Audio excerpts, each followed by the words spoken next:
Hola amigos, ¿qué tal? ¿Cómo estáis? Oye, bienvenidos de nuevo y bienvenidos a la segunda de estas clases acerca de Jesús, la Cristología, y para descubrir bien quién es Jesús de Nazaret, apasionante, verdadero Dios, verdadero hombre. Y bueno, después de haber hecho el otro día una introducción y haber explicado en qué consiste la teología, ya sabes que la teología se hace de rodillas, se hace con humildad, se hace aprendiendo, leyendo, estudiando, pero también rezando. El misterio de Dios nos sobrepasa, es muchísimo más grande de todo lo que podamos decir. Recuerda a Santo Tomás de Aquino diciendo: he tenido una visión del cielo y quiero quemar mis escritos porque todo lo que he visto, si lo comparo con lo que he escrito es paja. Y bueno, pues vamos allá, también importante, ¿no? Y recordatorio, si no has visto la primera clase, puedes ir a verla.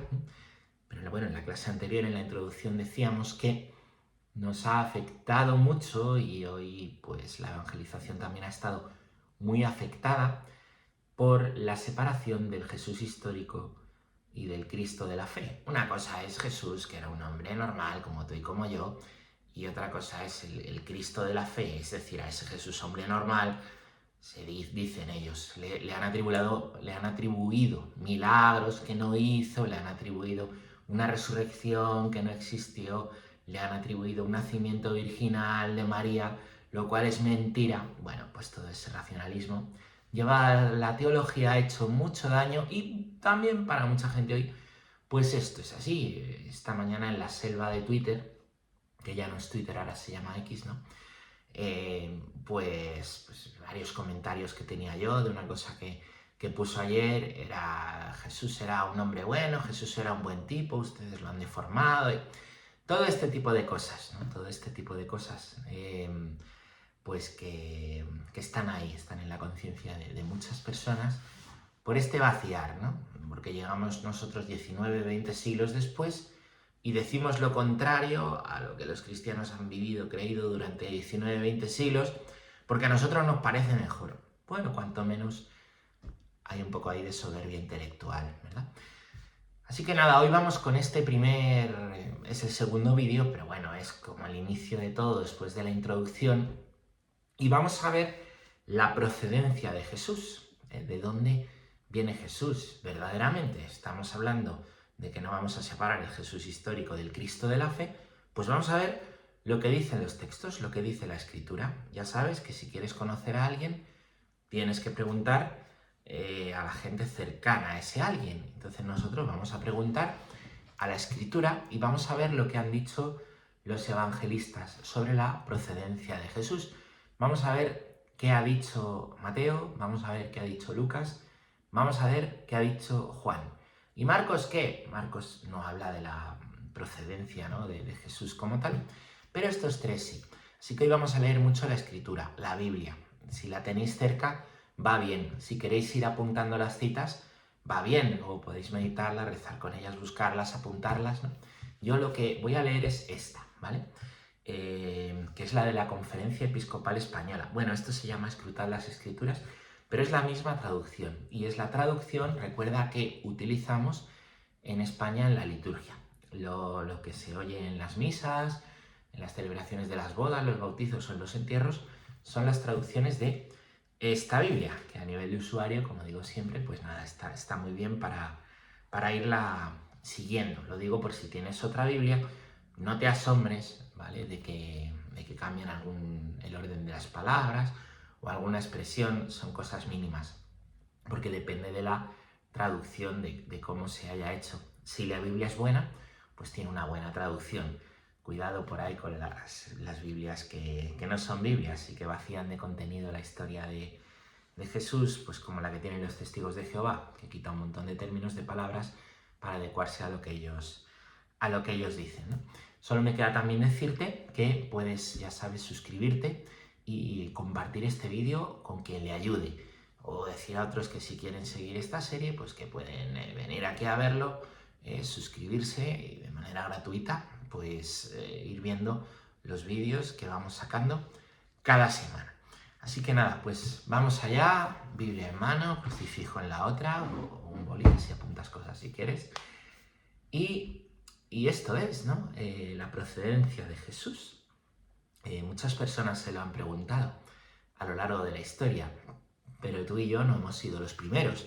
Fíjate, me estoy acordando de Poncio Pilato. Poncio Pilato le dijo a... Esto está recogido en el capítulo 19, en el versículo 9, según San Juan, ¿de dónde eres tú? Cuando querían matar a Jesús y le querían los judíos decir, mátalo, mátalo, porque los judíos no pueden condenar a muerte.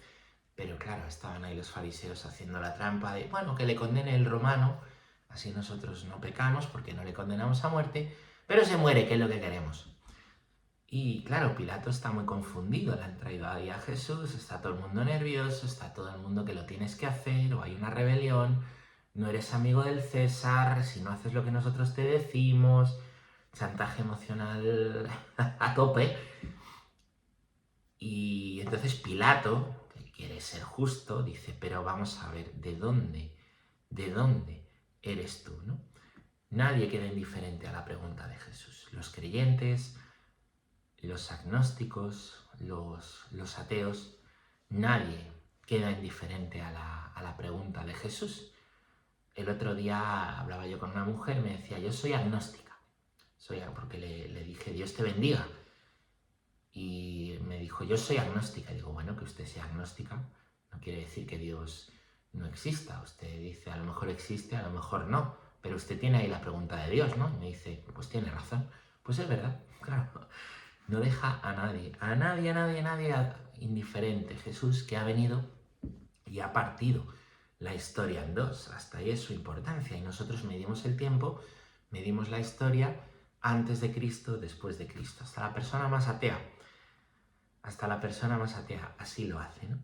Y ya en tiempo de Jesús, pues no solo Pilato, muchos se preguntaban su procedencia. Cuando él comienza su vida pública, empieza a predicar, empieza a hacer milagros, muchos empiezan a decir, ¿quién es este?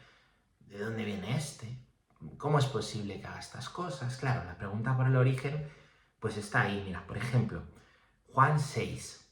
Juan 6, estamos en el discurso del pan de vida, cuando él habla, yo soy el pan vivo bajado del cielo.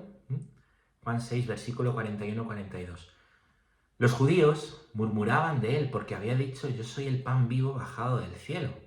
Y decían, pero ¿no es este Jesús el hijo de José? ¿No conocemos a su padre y a su madre? ¿Cómo dice ahora que ha bajado del cielo?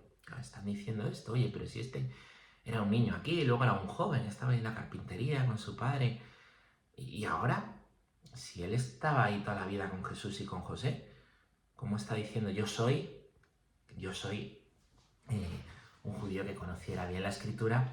Es el nombre de Dios, ¿no? El libro del Éxodo dice, cuando Moisés le pregunta a Dios en la zarza, ¿quién eres? Dice, yo soy el que soy. Por eso cuando Jesús dice, yo soy el pan de vida, o yo soy la luz del mundo, o yo soy el camino, yo soy la verdad, yo soy la vida, yo soy la puerta, yo soy el buen pastor. Cuando emplea la expresión yo soy, claro, lo que enseguida, ¿no? Pues a uno le puede venir a la cabeza está diciendo que es Dios, y está diciendo pan vivo, y está diciendo bajado del cielo. ¿Quién es este, no? Por ejemplo, otros que también se lo preguntan, ¿no? En la sinagoga de Nazaret, cuando él va a la sinagoga y sale a hacer una lectura. Esto está narrado en el capítulo 4 del evangelista San Lucas, en el versículo 17 a 21.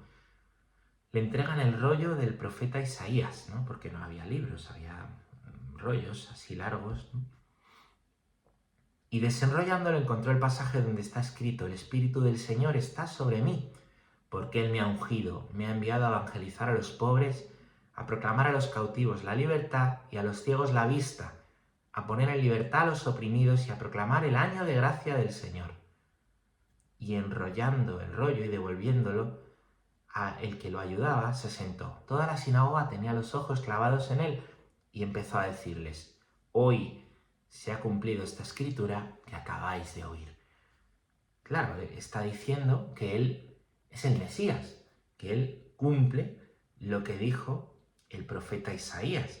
el Espíritu del Señor está sobre mí, Él me ha ungido, es decir, mi poder viene de Dios, del Espíritu, me ha enviado a evangelizar a los pobres, a proclamar la libertad a los cautivos, a los ciegos la vista, libertad a los oprimidos, proclamar el año de gracia del Señor, que es un jubileo que celebraban los israelitas cada 50 años, para perdonarse unos a otros y para que volviera la justicia y la justa retribución a todos, ¿no?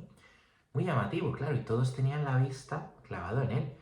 Pero si este es el del carpintero otra vez, está diciendo que es el Mesías, está diciendo que su poder le está viniendo de Dios. ¿Cómo es esto posible, no? Y no quedaban indiferentes. Algunos le creerían, otros no le creerían, pero nadie era indiferente porque Jesús se está dando una autoridad muy fuerte. Marcos 6, 2, 3, narra también un episodio en la sinagoga. Cuando llegó el sábado, empezó a enseñar en la sinagoga. La multitud que lo oía se preguntaba asombrada, ¿de dónde saca todo esto? ¿Qué sabiduría es esa que le ha sido dada? ¿Y esos milagros que realizan sus manos? ¿No es este el carpintero, el hijo de María, el hermano de Santiago, José, Judas y Simón? ¿Sus hermanas no viven aquí con nosotros? Y se escandalizaban a cuenta de él, ¿no? De nuevo, ¿qué sabiduría es esta? Hace milagros, aquí ya habían visto milagros, habían visto que Jesús hacía milagros y enseñaba, pero ¿cómo va a hacer esto uno de nosotros? Pero si este es el de María, sus hermanos son estos, ya hablaremos del tema de los hermanos de Jesús. Aquí surge la pregunta, pero si Jesús era hijo único y la Virgen María no tuvo más hijos, ¿por qué dice esto la Escritura? Ya lo veremos más adelante, no os preocupéis. Y claro, la pregunta por la procedencia, ¿quién es este? ¿Quién es este? ¿Este es más que el hijo de María? ¿Quién es? ¿No? Y claro, se escandalizaban. Jesús tiene una familia concreta, tiene una procedencia. Es hijo de María, es hijo de José, ha vivido en Nazaret pues durante toda la vida, ha sido un judío piadoso, iba al templo, subía a Jerusalén a las fiestas, pues tal como hacían las familias, varias veces al año al templo, por las fiestas más importantes. Tiene toda una vida oculta, ordinaria, como la que viviría cualquier hebreo en esa época. Sin embargo,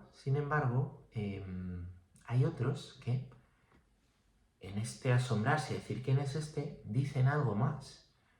Por ejemplo, Juan, capítulo 1, versículos 45 y 46. Cuando Jesús está llamando a los discípulos, a los apóstoles, dice, Jesús había llamado a Felipe.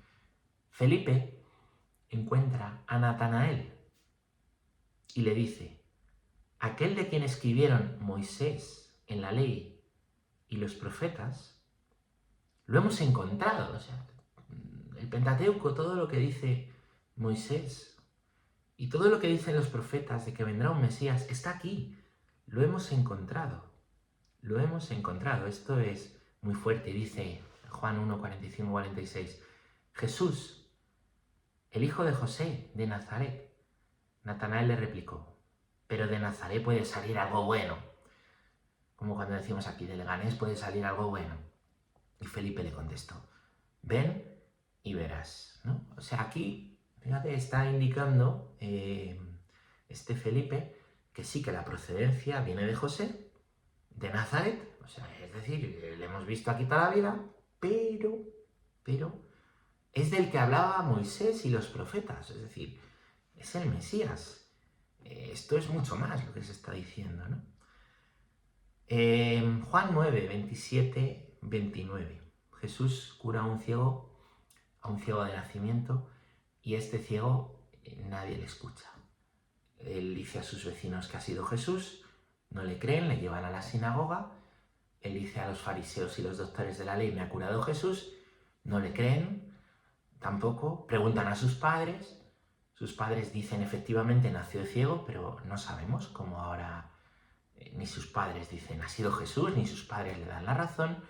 Le expulsan de la sinagoga, sus padres no le han ayudado, sus vecinos tampoco. Nadie cree lo que él dice, que ha sido Jesús verdaderamente. Juan 9, 27, 29. Les contestó cuando le interrogan al ciego: os lo he dicho ya y no me habéis hecho caso. ¿Para qué queréis oírlo otra vez? ¿También vosotros queréis haceros discípulos suyos? Ellos lo llenaron de improperio y dijeron: discípulo de ese lo serás tú. Nosotros somos discípulos de Moisés. Nosotros sabemos que a Moisés le habló Dios, pero no sabemos de dónde viene. Es decir, el ciego le cree. De hecho, cuando el ciego queda solo, porque ni padres, ni vecinos, ni en la sinagoga le hacen caso, solamente hay uno que va por él, que es Jesús. Y le dice: ¿quién es el que te ha curado? Y dice: no lo sé, Señor, pero me ha curado un tal Jesús. Y dice: soy yo. Lo estás viendo, ¿eh? A lo mejor nadie te cree, a lo mejor por la fe te dejan solo muchas veces. No te extrañes, ¿eh? No te extrañes. La fe genera incomprensión. Tú te adhieres totalmente, te entusiasmas, ha sido Jesús, lo he visto, pero eso genera incomprensión de los tuyos. Y cuanto más incomprendido de los tuyos te sientes, más sufres. Sin embargo, hay uno que no se olvida de ti, como no se olvidó de este ciego, que es Jesús, al que has visto, al que estás viendo y al que verás. Y bueno, pues como ves, nadie queda indiferente a la pregunta por Jesús. ¿Quién es Jesús? ¿De dónde viene Jesús? Vamos a ver, vamos a hablar de 3 evangelios y vamos a leer lo que dicen del origen de Jesús estos 3 evangelios. El primero Mateo, el segundo Lucas, el tercero San Juan. Nos saltamos a Marcos por esta vez, pobre Marcos, que no se nos enfade. Seguimos leyendo en la Biblia de la Conferencia Episcopal Española y ahora voy a leer unos textos un poquito más largos, con muchos nombres. Un poco de paciencia, pero yo creo que viene bien escuchar la palabra de Dios, sobre todo textos que solemos escuchar menos. No hay que dejar que nada caiga en saco roto. Dice Orígenes, que es un padre de la Iglesia en el siglo III, Orígenes, de los primeros teólogos, comentaristas de la Iglesia. Tal vez podamos hacer en el futuro unas clases de patrología de padres de la Iglesia, pero dice Orígenes que no hay que dejar que ni una sola palabra de Dios se desperdicie, hay que escucharlas bien, porque la palabra de Dios es como las miguitas o las migajas del pan eucarístico, que ahí está Dios, entonces no hay que dejar que ni una sola se caiga cuando comulgamos. Pues de la misma manera, la palabra de Dios no cae al suelo, pero puede no llegar a ningún oído. Pues nada, atentos al oído. Y vamos a comenzar, primer evangelista que nos habla del origen de Jesús, San Mateo. San Mateo, ya sabéis que fue recaudador de impuestos, lo cual no es pecado.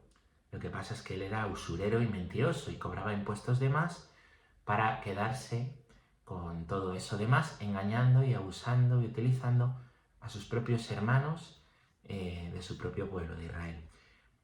Empieza así, Mateo, el primer evangelista, Mateo 1, versículos 1 a 17. Libro del origen de Jesucristo, esto nos interesa, el origen de Jesucristo. Hijo de David, hijo de Abraham. Abraham engendró a Isaac, Isaac engendró a Jacob, Jacob engendró a Judá y sus hermanos.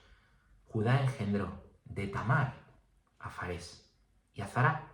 Farés engendró a Esrón, Esrón engendró a Arán, Arán engendró a Aminadab engendró a Naasón, Naasón engendró a Salmón, Salmón engendró de Rahab a Booz, Booz engendró de Ruth a Obed, Obed engendró a Jesé, Jesé engendró a David, el rey. David, de la mujer de Urías, engendró a Salomón. Salomón engendró a Roboán, Roboán engendró a Abías, Abías engendró a Asaf, Asaf engendró a Josafat, Josafat engendró a Jorán, Jorán engendró a Ocías, Ocías engendró a Joatán, Joatán engendró a Acaz, Acaz engendró a Ezequías, Ezequías engendró a Manasés, Manasés engendró a Amós, Amós engendró a Josías, Josías engendró a Jeconías y a sus hermanos cuando el destierro de Babilonia. Después del destierro de Babilonia, Jeconías engendró a Salatiel, Salatiel engendró a Zorobabel, Zorobabel engendró a Abiud, Abiud engendró a Eliaquín, Eliaquín engendró a Azor, Azor engendró a Sadoc, Sadoc engendró a Aquín, Aquín engendró a Eliud, Eliud engendró a Eleazar, Eleazar engendró a Matán, Matán engendró a Jacob y Jacob engendró a José, el esposo de María, del cual nació Jesús llamado Cristo. Así, las generaciones desde Abraham a David fueron en total 14. Desde David hasta la deportación de Babilonia, 14. Y desde la deportación a Babilonia hasta el Cristo, 14. Bueno, fíjate, muchos nombres, vamos a ir viendo algunas características de este evangelio muy interesantes sobre la procedencia de Jesús, que es el tema que estamos tratando. Empieza así, ¿no? Libro del origen de Jesucristo, hijo de David, hijo de Abraham. O sea, Mateo da un montón de nombres, pero hay como dos nombres que le parecen más importantes, David y Abraham. O bueno, cambiando el orden, porque Mateo empieza desde Abraham y David. Jesús es hijo de ambos, es hijo de Abraham y es hijo de David. También va a haber quien le llame así, ¿no? Hijo de Abraham, yo soy el hijo de Abraham, de Isaac, de Jacob. O el ciego que le va a llamar hijo de David, ten piedad y misericordia de mí. Jesús es hijo de ambos, ¿no? ¿Quiénes son Abraham y quién es David? ¿Quiénes son Abraham y David? Lo vamos a recordar, ¿no? Abraham es el padre en la fe, el padre del pueblo judío y, más aún, el padre de todos los creyentes. Abraham recibió una promesa, fíjate, Génesis 18 y 18. Abraham se convertirá en un pueblo grande y numeroso, y en él se bendecirán todos los pueblos de la tierra. Abraham era muy mayor, y eso no le impedía ser padre, pero su esposa era también muy mayor, y eso sí era un impedimento también para ser madre. Ella era estéril, no habían tenido hijos. Sin embargo, Abraham recibe esta promesa: vas a ser el padre de un pueblo muy numeroso, Abraham, muy numeroso. Y claro, tremendo. Y este Abraham dice, pero ¿cómo va a ser eso posible? Dios le había dicho que contara, fíjate, cuenta cuántas son la arena de la playa, cuántos granos hay. Pues más numeroso va a ser el pueblo. ¿Cuántas estrellas hay en el cielo, Abraham? Pues más numeroso va a ser el pueblo del cual te vas a convertir en el padre, fíjate. Y esta es la promesa, y Abraham será el padre de su descendencia. De manera milagrosa va a concebir un hijo, su mujer Sara, de Abraham, de manera milagrosa porque es estéril y mayor, y van a nacer Isaac. De Isaac Jacob, de Jacob 12 hijos, que serán las 12 tribus de Israel. Y bueno, pues ahí continúa la historia, ¿no? Pero después Jesús, claro, es hijo de Abraham, ha venido a hacer de todos los pueblos un solo pueblo. La salvación ha empezado por el pueblo judío, el pueblo elegido por Dios para empezar a revelarse y hacer una historia que un día va a ser una historia para todos los pueblos. Jesús, que ha venido a hacer esa historia con todos los pueblos y a anunciar la salvación a todos los pueblos, es hijo de Abraham. Así es llamado, ¿vale? O sea que él es el que debía de venir, que viene de las antiguas promesas, y él viene directamente de la descendencia de Abraham. Esto es lo que nos quiere decir aquí Mateo. También es hijo de David. Claro, más adelante, cuando esas 12 tribus salen del desierto, ayudadas por Moisés, Dios les saca, están 40 años por el desierto y finalmente los descendientes de ese pueblo van a entrar en la tierra prometida, van a entrar ya con Josué, porque Moisés muere a las puertas, ¿no? Bueno, van a ser gobernados al principio por una serie de jueces, pero va a haber un momento en el que Dios va a decir, vais a tener un rey. Y el primer rey va a ser el hijo de Jesé, Jesé tenía muchos hijos, varios hijos, ¿no? Y fueron a ver quién iba a ser el rey. Y había muchos, de esos hijos había muchas buenas cualidades en ellos, eran fuertes, inteligentes, con liderazgo. Pero Jesé no llegó a ninguno de esos a ver quién era el elegido, ¿no? Y ninguno de esos hijos de Jesé. Y le dijeron, pero Jesé, no tienes otro hijo. ¿No tienes otro? Sí, tengo uno, pero es que es muy canijo, es muy pequeño, este no puede ser. ¿Cómo se llama David? Es ese David. el que venció a Goliat. Cuando David venció a Goliat ni siquiera estaba en la batalla en ese día, fíjate, ni siquiera había ido a la batalla. Y bajó a dar la comida a sus hermanos al campo de batalla, le mandó la madre a dar la comida al menos. Él estaba ahí pastoreando ovejas. Y como nadie quería luchar contra Goliat, él llegó en el momento justo en que se estaba buscando a alguien para luchar y yo lo hago. Y tomó 5 piedras y a la primera, pum, le acertó en la cabeza, le quitó la espada a Goliat y le rebanó la cabeza. Una imagen muy bonita de Cristo, que no tiene 5 piedras, sino 5 llagas. Sus heridas nos han curado, dice Isaías, y con esas heridas el Señor ha matado a Goliat, que es la muerte y el miedo que tenemos a la muerte. Y bueno, pues con el arma del enemigo, que es la muerte, entrando en ella a través de la cruz, pues igual que David con el arma del enemigo, que era la espada, derrotó al enemigo. Jesús con el arma del enemigo, esa muerte, entrando en la muerte, resucitando, la ha vencido y nos ha vencido la salvación. Fue un gran júbilo el que hubo cuando David venció a Goliat y una gran alegría si te encuentras con Cristo resucitado.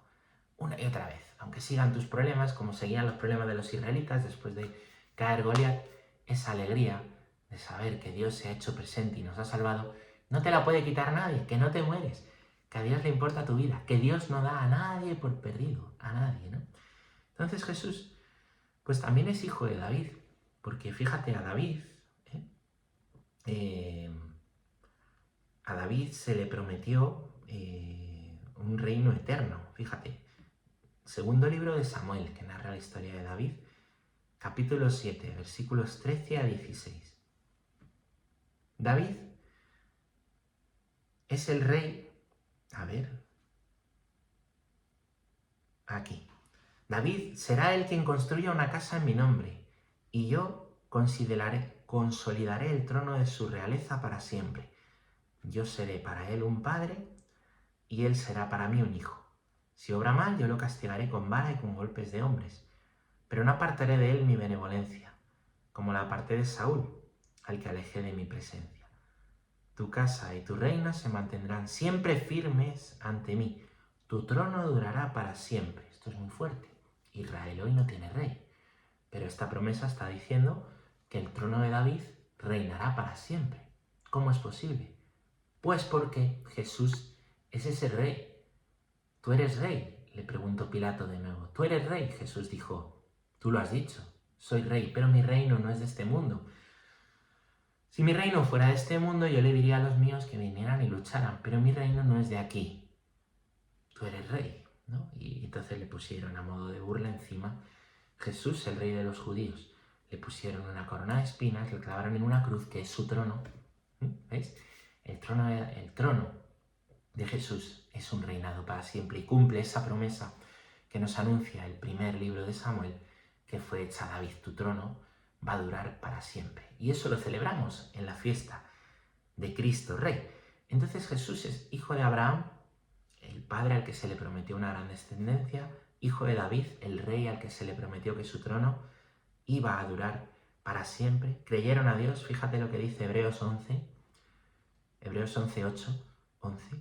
Por la fe obedeció Abraham a la llamada y salió hacia la tierra que iba a recibir en heredad sin saber a dónde iba. Por la fe vivió como extranjero en la tierra prometida, habitando en tiendas. Lo mismo Isaac y Jacob, herederos de la misma promesa. Mientras esperaba la ciudad de sólidos cimientos cuyo arquitecto y constructor iba a ser Dios. Por la fe también Sara, siendo estéril, obtuvo vigor para concebir cuando ya le había pasado la edad, porque consideró fiel al que se lo prometía. Hebreos 11.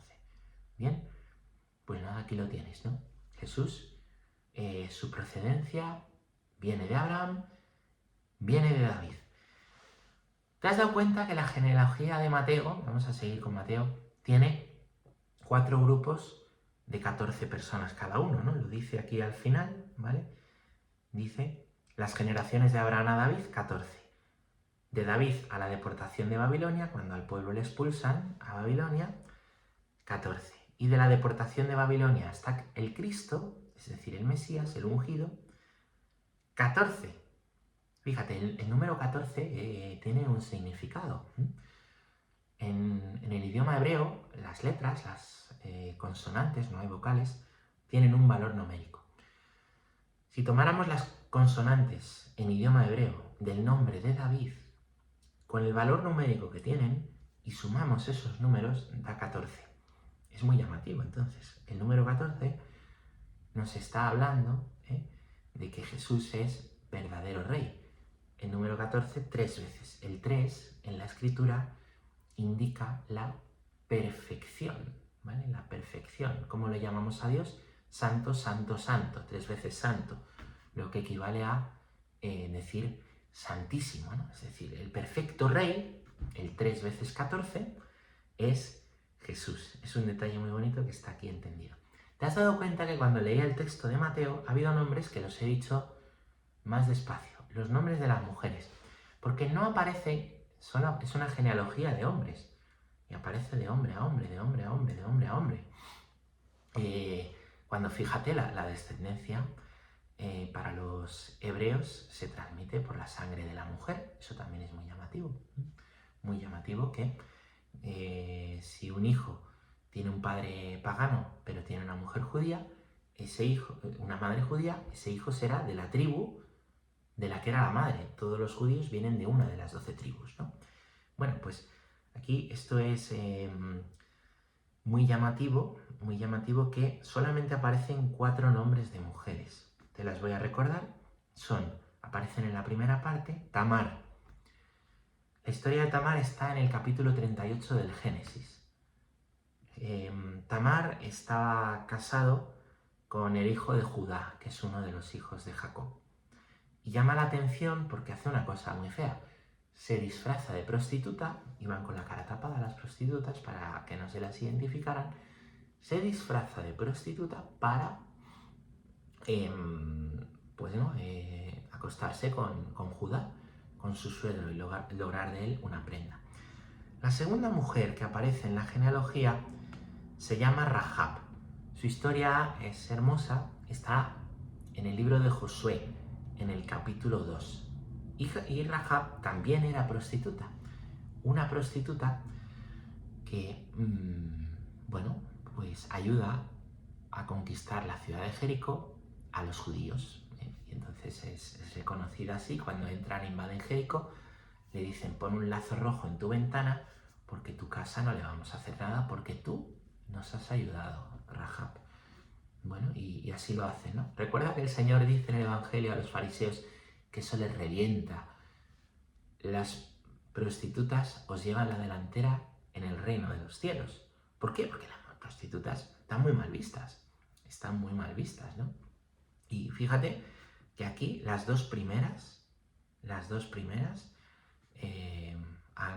se han hecho prostitutas. Una se disfraza y la otra era prostituta. Las dos primeras mujeres de la genealogía de Mateo. La tercera mujer que aparece en la genealogía de Mateo se llama Ruth. Su historia la tienes, hay un libro que es su historia, es el libro de Ruth. Y esta Ruth, fíjate, es muy buena, no tiene así nada reprochable. Es una mujer muy buena y su historia muy interesante. Lo llamativo de Ruth es que es moabita, es decir, del pueblo de Moab. Hay dos pueblos, los moabitas y los amonitas, que están muy mal vistos por los hebreos. Hay más, como los samaritanos, ¿verdad? Los moabitas y los amonitas son descendientes de un incesto, el que cometieron las hijas de Lot con su padre Lot. Lot era el sobrino de Abraham y sus hijas le van a emborrachar para acostarse con él 2 noches seguidas para tener descendencia. Y de ahí vienen los moabitas y los amonitas, que por esto están también mal vistos, porque vienen de este pecado sexual, que es fuerte, que es el incesto de las hijas de Lot. Bueno, pues Ruth viene de ahí. La cuarta mujer no da el nombre, la genealogía de Mateo dice la mujer de Urías, pero claro, si David engendró de la mujer de Urías a Salomón, pues también hay una historia de pecado, hay una historia de infidelidad, ¿no? Esta mujer se llama Betsabé y su historia aparece en el segundo libro de Samuel, en el capítulo 17. David se encapricha de ella, pero como está casada, manda a Urías, al marido de Betsabé, a la batalla y dice: cuando ataquen los enemigos, dejarle solo para que le maten. Y así como le han matado, pues ya no es infidelidad. Claro, acostarte con ella has sido autor intelectual de que maten al marido. Este es el gran pecado de David. Es decir, las 4 mujeres están relacionadas con pecados grandes que además tienen que ver con la sexualidad, que parece que manchan como mucho más la historia. Las cuatro, ¿no? Y además hay algo, y esto nos está indicando una cosa, que Jesús, que es hijo de Abraham y que es hijo de David, también es hijo de Rahab, aunque sea fuerte decirlo, o hijo de Tamar, hijo de Ruth, hijo de la mujer de Urías. Es decir, Jesús entra en una historia de pecado, para sanar esa historia de pecado, salvar esa historia de pecado. He venido a salvar, el Hijo del Hombre ha venido, recuerda lo que dice la Escritura, el Hijo del Hombre ha venido a salvar lo que estaba perdido. Y ahí se ve, ¿no? Cuando habla de la oveja perdida, pues también en esta historia se ve a través del nombre de las mujeres, pero también hay grandes pecados en los hombres, ¿no? Grandes pecados. Ha venido a salvar lo que estaba perdido. Y entra en esa historia, pues igual que en la tuya. También Dios ha entrado en tu historia. Una historia en la que también hay pecados, en la que también hay heridas, en la que también hay señalamiento de otros, pues como Ruth, que era moabita, la señalan por ser moabita, ¿no? Hay sufrimientos por el pecado de otros, como la mujer de Urías, que David la mató al marido. También tú tienes pecados y tienes sufrimiento por el pecado de otros, señalamiento, y Dios entra en tu historia para sanarla y salvarla, para decir, aunque tú tengas esta historia, yo te quiero. Aunque tu vida haya sido así, yo te quiero. No pasa nada. No pasa nada. No tengas miedo, que yo estoy contigo. Muy bien.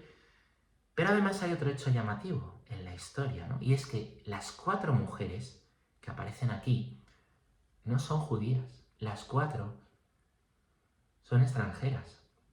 Y esto es muy llamativo, porque lo que está diciendo Mateo es que de esta genealogía que viene del pueblo judío y de Abraham, que creyó por la fe y hizo una historia con un pueblo, ahora la salvación es para todos los pueblos. El Señor ha venido a llamar a los pueblos extranjeros, lo que llamaban los judíos los gentiles, los que no somos judíos. Y el Señor ha venido a llamar y a salvar y a ofrecer ese camino de salvación que empezó con este pueblo a todas las naciones, a todas las naciones. Es así. De esto, fíjate, vamos a aprender más cuando leamos ahora la genealogía de Lucas. Aparece una 5ª mujer en la genealogía de Mateo. ¿Cómo se llama la 5ª mujer? María, la Virgen María. Pero fíjate, es muy llamativo porque lo que dice literalmente el texto, lo hemos leído, Jacob engendró a José, el esposo de María, de la cual nació Jesús. No dice José engendró a Jesús, sino que José fue esposo de María, de la que nació Jesús. Porque José fue padre adoptivo, si quieres esta palabra, del Hijo de Dios. Pero no quien lo engendró, no fue engendrado por José. La procedencia de Jesús, ¿de dónde eres tú?, viene de Dios. Es decir, entra en una historia humana, en una genealogía humana, sin embargo, su procedencia no es simplemente humana, sino que viene de Dios. Seguiremos hablando de esto. Pero aquí también está reconocido y está intacta la virginidad de María en este texto. En todos los textos bíblicos está intacta la virginidad de la Virgen María. De hecho, fíjate lo que dice Mateo más adelante, en el versículo 20. Él había tomado la resolución de abandonar a María, no repudiarla para que no la señalasen, porque era justo, él no quería que le hicieran daño. Pero dijo, bueno, pues tiene un hijo, yo no. Y entonces dice que se le apareció un ángel en sueños que le dijo, José, hijo de David, no temas en acoger a María, tu mujer, porque la criatura que hay en ella viene del Espíritu Santo. Y aquí Mateo da el origen de Jesús. Una historia humana, pero viene de Dios, una historia divina. Viene del Espíritu Santo. Dios ha entrado en la historia del pecado, para sanar y para salvar. Vamos a leer a San Lucas. San Lucas, el capítulo número 3. Los versículos 23 a 28 da de nuevo la genealogía. Sin embargo, es distinta. Vamos a ver cómo es esta genealogía de San Lucas. Lucas 3, 23, 38. De nuevo son muchos nombres, paciencia, pero vamos a leerlo porque las migas de la palabra de Dios no vamos a dejar que se desperdicie ni una. Dice aquí que Jesús, al empezar su vida, se refiere a su vida pública, tenía 30 años y se pensaba que era hijo de José, que a su vez era hijo de Elí, de Malat, de Leví, de Melquí, de Janaí, de José, de Matatías, de Amós, de Naún, de Esli, de Nagai, de Matat, de Matatías, de Semín, de José, de Jodá, de Joanán, de Resá, de Zorobabel, de Salatiel, de Nerí, de Melquí, de Adí, de Cosán, de Elmadán, de de Jesús, de Eliacer, de Jorín, de Matat, de Leví, de Simón, de Judá, de José, de Joanán, de Eliacín, de Meleá, de Mená, de Matatá, de Natán, de David, de Jesé, de Jobed, de Bood, de Salá, de Naasón, de Aminadab, de Admín, de Anrí, de Esrón, de Farés, de Judá, de Jacob, de Isaac, de Abraham, de Taré, de Nacor, de Seruc, de Ragaú, de Falec, de Eber, de Salá, de Cainán, de Arfasac, de Sem, de Noé, de Lamec, de Matusalén, de Enoc, de Jaret, de Malaleel, de Cainán, de Enos, de Set, de Adán, de Dios. Fíjate qué genealogía. Diferencias, ¿eh? Da un montón de nombres y fíjate que Mateo empieza de arriba, empieza de Abraham y va bajando hasta Jesús. Pero aquí no. Lo que hace San Lucas es que empieza por José y va hasta, pasa por David, pasa por Abraham, pero llega hasta Adán y hasta Dios. También nos está diciendo que su procedencia viene de Dios. Y no está diciendo Jesús era hijo de José, sino se pensaba que era hijo de José. Y José viene de David, Abraham, Matusalén, algunos nombres conocidos, ¿no? Adán y Dios. Está diciendo viene de una historia humana, pero viene de Dios. Y no está diciendo es hijo como tal de José, sino enraiza en esa historia de José. Llamativo, ¿no? Fíjate, la genealogía de San Mateo empieza al comienzo de su vida pública. Sin embargo, la de San Lucas no. Perdón, la de Mateo aparece al comienzo, antes del nacimiento, al comienzo del Evangelio. Sin embargo, la de Lucas no. La de Lucas aparece aquí, en este momento, antes de su vida pública, ¿no? Como para, oye, justificar los que cuando empieza la vida pública dicen, pero ¿no es este el hijo de José? ¿Pero no es este el de Nazaret? Lucas lo mete ahí, ¿vale? Para decir, sí, el de José, sí, se pensaba que era hijo de José. Sí, en Nazaret, vivió en Nazaret, sí. Pero, y esta es su historia. Es llamativo, entonces, que, bueno, sea de la raíz Abraham a la copa, Jesús, como dice Mateo, o sea de la copa a la raíz, Adán, que Adán, por cierto, fue hecho de la tierra, dice la Escritura de Dios. Ambos evangelios lo que se esfuerzan es decir, Jesús se enraiza en una historia humana, pero viene de Dios.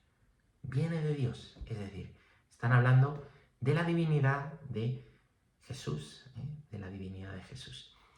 Podemos encontrar algún simbolismo numérico, igual que con Mateo. Veíamos que Mateo, ¿vale? Son 3 genealogías, 14 nombres. ¿Cuántos nombres aparecen? Aparecen 76 nombres, no sé si los has contado, pero yo los he contado por ti, 76 nombres, ¿no? Esto está muy estudiado, no soy el que los ha contado yo. 76 nombres. Es llamativo un padre de la Iglesia que se llama Ireneo, en el siglo III. Ireneo lee una versión de este evangelio, ¿vale? Porque al principio los evangelios, ¿no? Pues llegaba de repente una versión sin algún nombre, con algún nombre más, ¿no? De hecho, podríamos hacer eso, otro curso de composición de la escritura. Lo que lee San Ireneo en el siglo III, el gran padre de la Iglesia, que era de Oriente y vino a Occidente, a Lyon, ahí está, eran 72 nombres. Y claro, es muy llamativo, porque el número 72, fíjate, Pues lo que recuerda es el número de las naciones que había, que se pensaban que era 70 o 72. Por lo mismo, según la versión del Antiguo Testamento que se leyese, ¿no? Había ahí como algunas versiones que tenían cambiado este número, 70 o 72, ¿no? Éxodo 1.5 dice: los descendientes de Jacob eran en total 70 personas. José ya estaba en Egipto. Es decir, Jacob tiene 12 hijos, pero de esos descendientes, de los 12 hijos, hay 70 personas. Por esto Ireneo, cuando lee aquí los 72 nombres, o los 70, según la versión, se acordaría del Éxodo y diría, claro, Lucas, que está dando aquí tantos nombres, ¿por qué da tantos nombres Lucas? ¿Por qué da 72 nombres?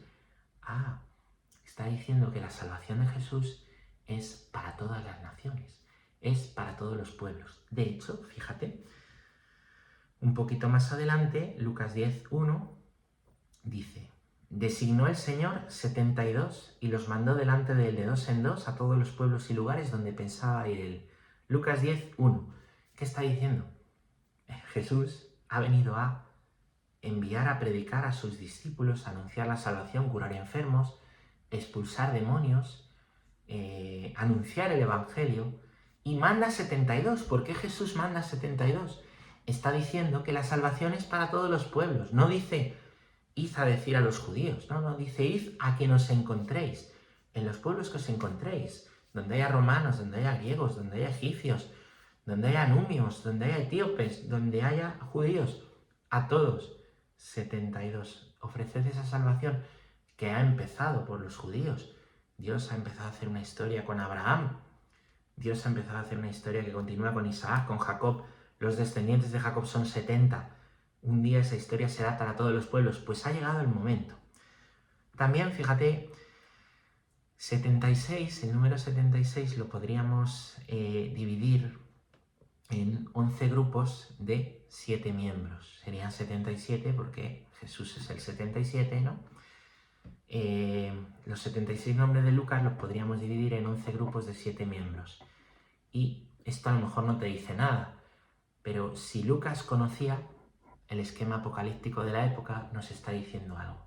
En la época había un esquema apocalíptico que decía que la historia se divide en 11 periodos de 7 generaciones cada uno. Entonces, también nosotros podemos dividir la genealogía de Jesús en 11 etapas de 7 generaciones cada una. Y con esto Lucas nos estaría diciendo que con Jesús ha llegado el periodo definitivo de la historia. Otra enseñanza de Lucas. Con Jesús, que también lo han visto los padres de la Iglesia, lo que te cuento es lo que han visto los padres de la Iglesia, con Jesús ha llegado la plenitud, el periodo definitivo de la historia. De hecho, decimos que estamos en el final de los tiempos, no porque vaya a caer mañana un meteorito, sino porque ya está la revelación dada. Ya no esperamos la venida del Mesías, sino su vuelta definitiva, su triunfo definitivo, pero ya está abierto el cielo. Ya Él ha vencido a la muerte. Ya nosotros nos podemos salvar. Ya está. El que nos redime, el que con su sangre nos perdona los pecados, el que nos cura, el que ha vencido a la muerte para que podamos resucitar, para que podamos ir al cielo. Es Jesús. Ya está dado, ¿vale? Por eso estamos en la plenitud de los tiempos. Y ya no esperamos más revelación.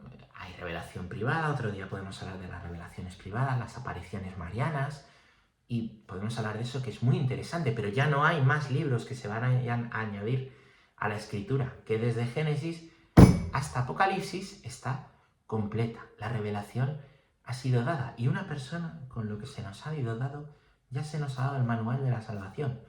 Ya está, ya está.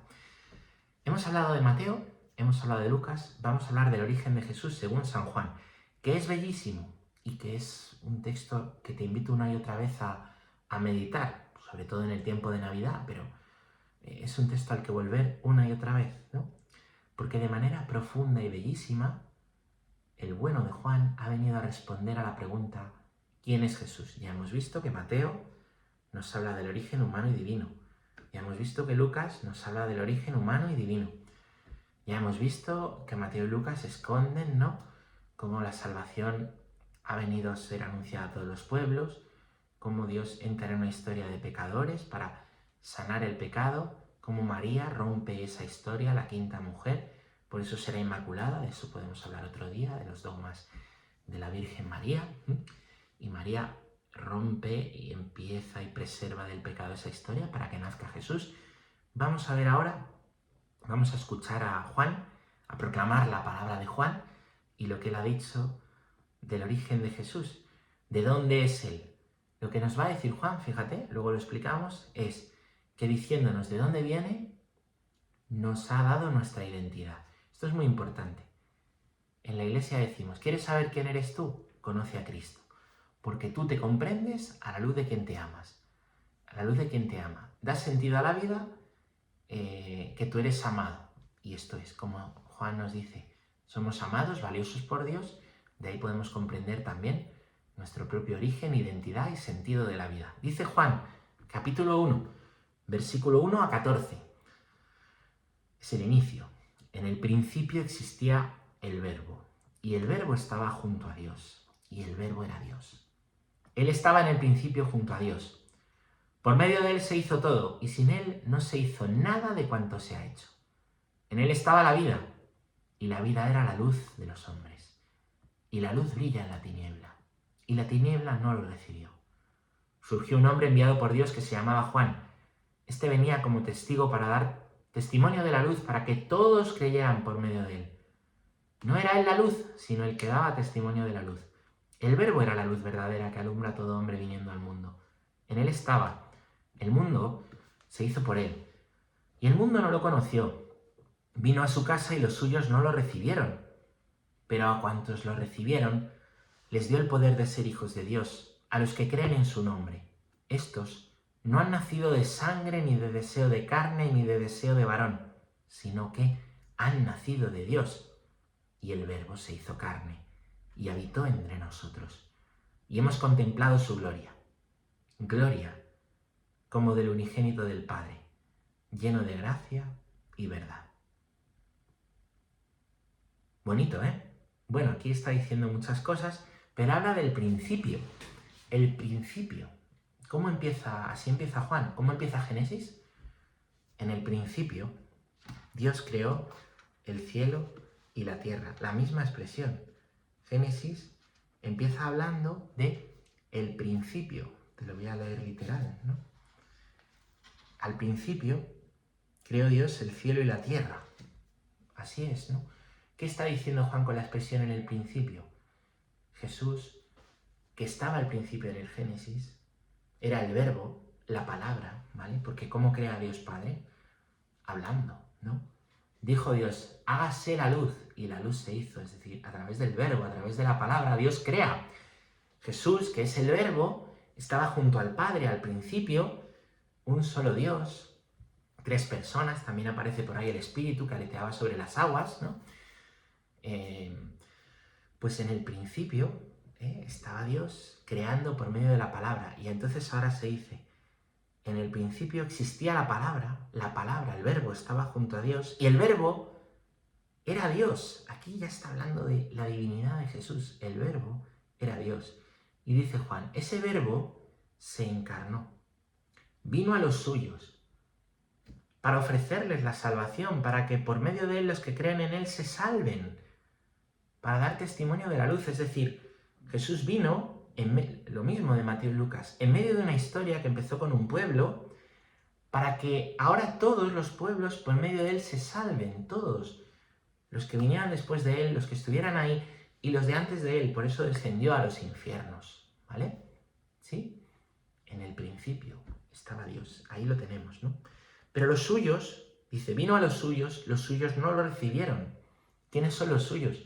Los hebreos, los judíos, los fariseos le negaron, los maestros de la ley le negaron, le mataron. Los suyos no lo recibieron, pero a cuantos lo recibieron, algunos de los suyos sí lo recibieron, empezando por los apóstoles, a cuantos lo recibieron, que no eran de los suyos, que éramos gentiles, que no somos judíos, nos da el poder de ser hijos de Dios, es decir, de salvarnos. Y dicen, estos que lo recibieron no han nacido de la sangre ni el deseo de carne. Está diciendo que Los que nos ponemos en el camino de Jesús entramos en un nuevo comienzo. No importa cómo haya sido nuestra vida, nacemos de nuevo. Juan 3:6 dice que Nicodemo le pregunta a Jesús, ¿pero cómo podemos nacer de nuevo? Nicodemo era un judío, pero era un discípulo oculto, porque no se atrevía a decir, oye, yo quiero ser discípulo tuyo, por miedo a represalias de los judíos, pero Jesús lo permitía. Oye, cada uno tiene su ritmo, cada uno tiene su... No, qué cobarde, que Nicodemo, que... No, ya está. Este necesita tu tiempo. Ese hermano que tienes al lado, que te desesperas con él, pues necesita su tiempo, hacer su camino, su historia con Jesús. Ten paciencia, como el Señor la tiene contigo, que tú también tienes lo tuyo. ¿Sí o no? Y entonces le dice Nicodemo, ¿cómo voy a nacer de nuevo? ¿Cómo voy a entrar de nuevo en el vientre de mi madre? Pero será bruto Nicodemo. Y dice, en verdad te digo, Juan 3:6, que el que no nazca de nuevo no puede ver el reino de Dios. En verdad te digo que el que no nazca del agua y del Espíritu no puede entrar en el reino de Dios. Es decir, del agua y del Espíritu. De ahí el bautismo, de ahí la efusión del Espíritu, que es la confirmación. ¿Sí? Es un nuevo nacimiento, pero no es un nuevo nacimiento en la carne el que nos da Jesús. Y el culmen de este Evangelio de Juan es que Dios ha puesto su morada entre nosotros. El Verbo se hizo carne y habitó entre nosotros, o puso su tienda entre nosotros, o acampó entre nosotros. Y esto es muy llamativo, porque el pueblo hebreo, en el Antiguo Testamento, antes de llegar a la tierra prometida, a partir del libro del Éxodo hasta que entran, este pueblo va por el desierto y es nómada, habita en tiendas. Y hay una tienda que hacen donde dejan el arca de la alianza, que es el lugar de la presencia de Dios, a la que solo entraba Moisés. Y ellos montan la tienda, la desmontan, llevan el arca por el desierto, montan la tienda, meten el arca, la llaman la tienda del encuentro. Dios acampaba entre ellos, hizo su casa con ellos en el Antiguo Testamento. Lo que está diciendo ahora es que Dios ha hecho su casa entre nosotros. Y la tienda del encuentro nueva es Jesús, que se ha encarnado, el Verbo, que ha tomado carne humana, que se ha hecho uno de nosotros. Recuerda, Dios se ha hecho hombre para que el hombre sea como Dios, que vive entre nosotros. Y esto que recuerdan los hebreos en la fiesta de las tiendas cada año, se ha hecho entre nosotros. Jesús es uno de nosotros, vive en medio de nosotros, da a nuestra existencia un sentido. La procedencia de Jesús, que es Dios entrando en la historia, da sentido a nuestra historia, porque nuestra historia ya no es el nihilismo, que naces, creces, te reproduces y te mueres, sino que tu historia tiene un sentido, porque tú te puedes salvar, porque tu sufrimiento tiene un sentido, porque Dios se ha acordado de ti, Dios se ha acordado de ti. Y si ves a alguien que te cuenta su historia, puedes decir, si Dios se ha acordado de este, ¿no se acordará también de mí? Y esta es la procedencia de Dios, divina, entrando en una historia humana para sanarla y para salvarla. Dios quiere hacer una historia contigo y salvarte a ti también. Vamos a dejar aquí la clase de hoy. Espero que te haya sido de provecho estos textos de Mateo, de Lucas, de Juan. Te invito a poderlos leer, rezar, meditar, estudiar, conocer a Jesús, porque se ama lo que se conoce lo que se ama, ¿vale? Aquí, ya sabes, con las escrituras en la mano. Y bueno, si te ha gustado, pues nos vemos en la siguiente clase y como te decía, puedes suscribirte, compartir este vídeo con otras personas que le ayuden para que esto llegue a más gente. Vamos a terminar rezando. A nuestra Madre en el cielo, Dios te salve María, llena eres de gracia, el Señor es contigo. Bendita tú eres entre todas las mujeres, bendito es el fruto de tu vientre Jesús. Santa María, Madre de Dios, ruega por nosotros pecadores, ahora y en la hora de nuestra muerte. Amén. El Señor esté contigo, y la bendición de Dios Todopoderoso, Padre, Hijo, Espíritu Santo, descienda sobre ti. ¡Feliz día! La paz.